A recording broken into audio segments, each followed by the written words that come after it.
A nossa vida é feita de ciclos e hoje nós vencemos o primeiro ciclo de um mês da perda do Sinomar. E eu então pensei, deixa eu conversar um pouquinho com os nossos queridos irmãos, com os nossos queridos pastores, com os nossos queridos amigos, enfim. Por quê? Porque foi uma perda muito grande para todos nós, e embora nós sejamos firmados na rocha que é Jesus, nós temos também uma luta emocional que é muito grande e que nós estamos vencendo diariamente. E graças a Deus por isso, graças a Deus pelo Espírito Santo que nos sustenta diariamente. Mas durante esse período, é muito comum as pessoas virem até mim e trazerem um texto, que é o texto de Isaías 54, de 4 a 9, que fala sobre viuvez. E aí então eu fiquei pensando, esse texto não está falando de viuvez ou de uma pessoa. Eu vou estudar a respeito desse texto para trazer uma mensagem para os nossos queridos irmãos. E aí então foi isso que eu fiz. Eu estudei bastante esse texto, meditei muito nele, e eu estou aqui para meditar com você neste texto de Isaías 54, de 4 a 9. E ele começa dizendo, os versículos 4 e 5, diz assim: não temas, porque não serás envergonhada, e não te envergonhes, porque não serás humilhada, pois te esquecerás da vergonha da tua mocidade, e não te lembrarás mais do opróbrio da tua viuvez. Porque o teu Criador é o teu marido, o Senhor dos Exércitos é o seu nome, e o Santo de Israel é o teu Redentor. Ele é chamado o Deus de toda a terra. E aqui Deus está Deus está falando através do profeta Isaías, em um tempo em que o povo de Israel tinha voltado da Babilônia, voltado do exílio da Babilônia. E durante aquele tempo de exílio, eles ficaram achando que Deus tinha abandonado o povo de Israel, que Deus tinha se irado tanto que abandonou aquele povo. E essa palavra do profeta é uma palavra de conforto para aquelas pessoas que haviam voltado do exílio e ainda estava com o coração dividido, com o coração confuso. E aí ele então compara a nação de Israel como uma mulher que foi humilhada e agora está sendo restaurada, porque nos tempos bíblicos do Velho Testamento, a função da mulher era ter filhos. Se ela não se casasse, ou se ela fosse casada e fosse estéril, ela seria humilhada, porque ela não estava sendo a pessoa certa, porque ela não estava cumprindo o propósito de vida para a mulher. Eu sei que hoje os valores são outros e a mulher hoje é valorizada em todos os aspectos, mas nos tempos do Velho Testamento era assim que funcionava. Então, aqui o profeta diz que ela iria esquecer da vergonha do passado, da humilhação do passado, e esquecer da mocidade sem marido ou da vida de uma viúva sem marido, que era uma vida muito humilhante naquele tempo. E que Deus era o marido da nação de Israel. Deus estava reforçando ou renovando a aliança dele com aquele povo. E ele sugere também que ele era o redentor da nação de Israel.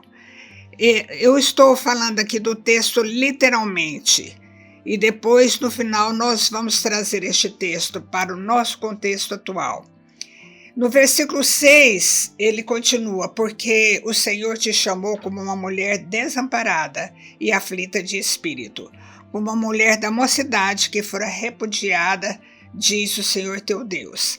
Então, mais uma vez, esse texto é uma metáfora metáfora em relação à nação de Israel, que foi temporariamente abandonada devido ao exílio em que eles passaram lá na Babilônia e aquela crise interna que estava naquele povo tão sofrido. Mas Deus afirma aqui que aquilo foi só por um momento, e aquele momento tinha passado, e que agora ele assumia novamente aquela nação com o carinho e com a graça do Deus que ele é. E o versículo 7 e 8 continua dizendo: por um breve momento te deixei, mas com grande misericórdia te recolherei. Em grande ira escondi de ti a minha face por um momento, mas com benignidade eterna me compadecerei de ti, diz o Senhor, o teu Redentor. Deus admite que houve um momento que ele deixou Israel de lado, mas ele promete recolher aquela nação com carinho. Então, essa palavra para aquela época que eu estou recordando aqui com você. E o versículo 9, ele conclui, vamos concluir o texto, dizendo: porque isto será para mim como as águas de Noé, pois assim como jurei que as águas de Noé não inundariam mais a terra, assim jurei que não me irarei mais contra ti, nem te repreenderei. Então Deus falando para aquela nação que ele era um Deus de palavra, que como ele tinha uma aliança com Noé, como ele tinha feito uma aliança de não mais destruir a terra com o dilúvio, aquela palavra dele era uma palavra de fidelidade, ele também não iria irar mais contra Israel. E ele está aqui fazendo a comparação daquele momento com o momento em que ele fez a aliança com Noé. E ele ressalta, então, que ele é um Deus que não muda e que era uma nova fase que Israel iria viver. Os princípios dessa palavra são princípios muito importantes, onde Deus promete restaurar e perdoar o seu povo. Essa palavra, então, ela não é para uma mulher, ela não é só para mim, ela é uma palavra para a igreja, é uma palavra para todos nós. Mesmo que neste momento, quando nós perdemos uma pessoa tão forte, tão querida, tão, entre aspas, nosso porto seguro, nós não podemos nos sentir em nenhum momento que estamos sós, que estamos desamparados, que estamos mais vulneráveis do que somos no dia a dia. Nós continuamos sempre debaixo da proteção do nosso Redentor, que é Jesus, porque aí nós vamos para o Novo Testamento, quando a Bíblia vai dizendo que o nosso Redentor é Cristo, porque Deus mandou Cristo para nos redimir e para perdoar os nossos pecados, para que nós pudéssemos esquecer do nosso passado e viver um novo tempo de vida. Então, essa palavra é uma palavra de restauração e de perdão, porque Deus promete restaurar o povo dele, e promete também perdoar o passado, perdoar os pecados. É uma palavra também de fidelidade de Deus, porque nessa palavra nós vemos que temos um Deus fiel, um Deus que segura nossa mão, um Deus que mantém os nossos passos firmes, um Deus que traz estrutura nova para nós. E mesmo que ele julgue, esse julgamento dele também é temporário. Ele é muito pai, ele se parece muito com o pai humano. Ele, mesmo julgando, o amor dele é imenso, e a sua graça e a sua misericórdia e a sua bondade se sobressaem e são eternas. Então, No tempo de Cristo, nós vivemos a plenitude da promessa. A promessa de Deus feita lá no Velho Testamento, ela traz a continuidade para o Novo Testamento e nós passamos a viver, então, a plenitude da promessa, que é e também o momento da reconciliação de Deus com a humanidade, com o seu povo. E culminando, então, na vinda do Messias e na sua morte, como nós sabemos disso. Então, a nossa igreja, a igreja em geral, a igreja hoje da face da terra, ela é a noiva de Cristo. É a noiva de Cristo. E através de Cristo, Deus restaura essa unidade. E Cristo é apresentado como um noivo da igreja, e Deus no Velho Testamento é apresentado como marido da igreja, prefigurando Cristo. E em Cristo a vergonha do pecado é removida. Todos nós tivemos uma vida em que Deus trouxe, através de Cristo, restauração, trouxe transformação. E Cristo é a promessa realizada em nós.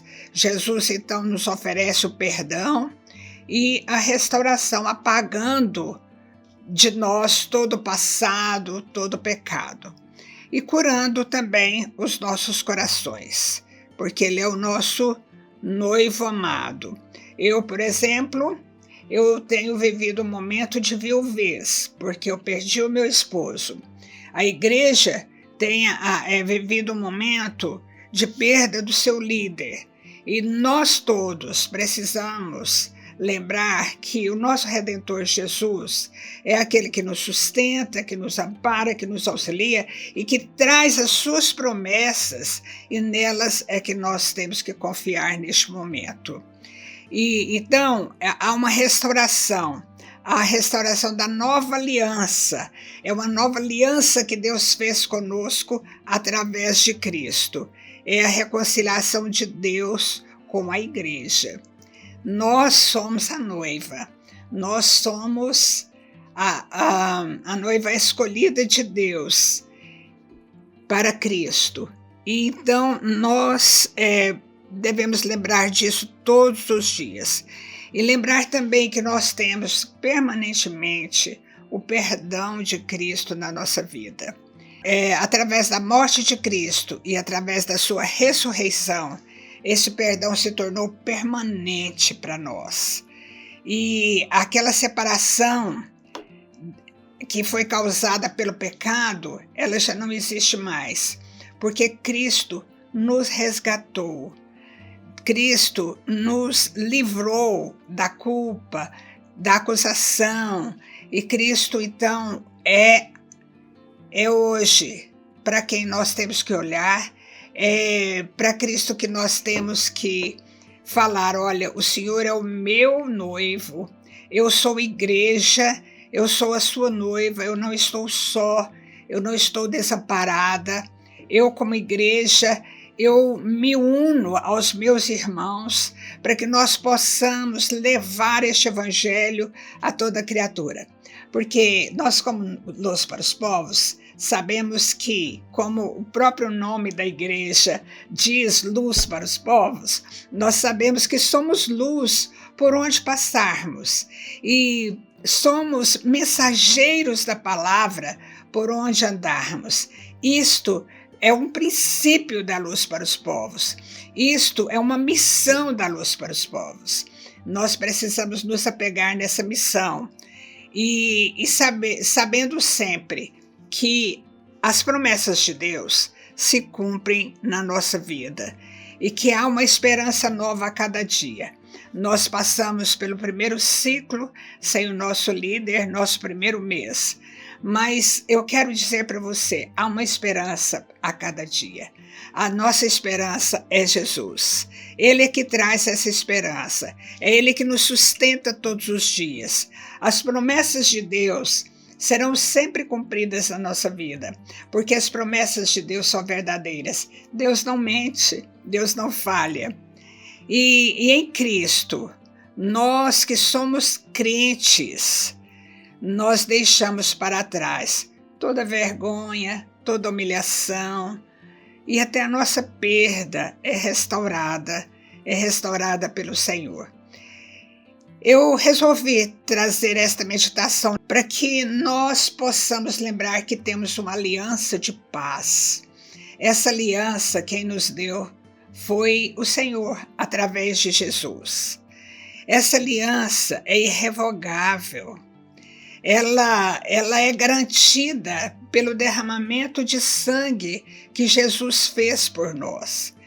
E aí então, quando você lê Isaías 54, e quando você vir todas essas afirmações sobre viuvez, sobre esterilidade, você vai declarar pela fé que você tem um noivo, que é Jesus, que você não está sozinho na sua missão, na sua igreja, na sua vida, no seu trabalho, no seu dia a dia. Você não está sozinho nessa missão, porque o Senhor está com você, o Senhor está do seu lado, o Senhor é o seu noivo, aquele que você vai um dia se encontrar com ele como noiva, como está escrito lá em Apocalipse. Então, que hoje seja um dia de renovação de esperança, porque a esperança se renova a cada dia, e essa renovação nos é dada por Jesus. Que Jesus possa trazer neste novo dia essa renovação da esperança para você. Vamos passar por outros ciclos. Nós ainda vamos vencer o ciclo depois de um ano e depois de anos na nossa vida, porque nossas perdas têm esse processo. Mas há um consolo muito grande no nosso coração.